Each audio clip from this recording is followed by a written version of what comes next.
Hello everyone, welcome back to my channel. আমার চ্যানেলে তোমাদের সকলকে স্বাগত। এটি একটি পুরনো ভিডিও, গ্যালারি ঘাঁটতে ঘাঁটতে বেরিয়ে এসেছে, তাই ভাবলাম তোমাদের সাথেও ভিডিওটা শেয়ার করি।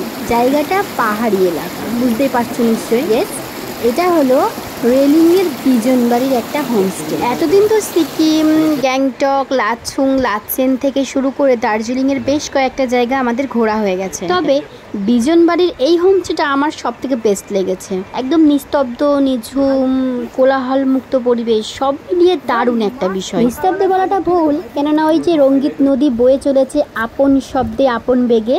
সকালে চায়ের চুমুকে সেই নদীর আওয়াজ, দুপুরে খেতে বসতে বসতেও দেখতে পারো নদীর বয়ে চলা, আবার রাতের বেলাতেও সেই শোষো শব্দ।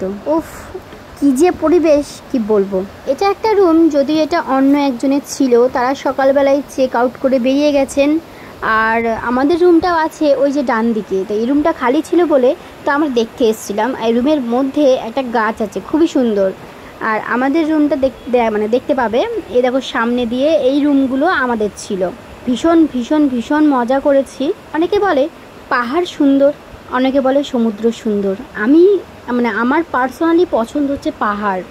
সমুদ্রে একদিন থাকলে দুদিন থাকলে আর ভালো লাগে না, কিন্তু পাহাড়ে বারংবার যেতে ইচ্ছা করে, আর প্রতিদিনই মনে হয় নতুন সকাল। বন্ধুরা, জায়গাটা কেমন অবশ্যই কমেন্টের মাধ্যমে জানাবে, আমার ভালো লাগবে। আমরা আবার চেষ্টা করবো সেই জায়গায় যাওয়ার। এই হচ্ছে আমাদের হোমস্টে, এখানেই আমরা রয়েছি। তো জায়গাটা দেখো, কি সুন্দর জায়গা। এখনকার মতো টাটা, আরও একটা হোমস্টে নিয়ে আসছি তোমাদের সামনে।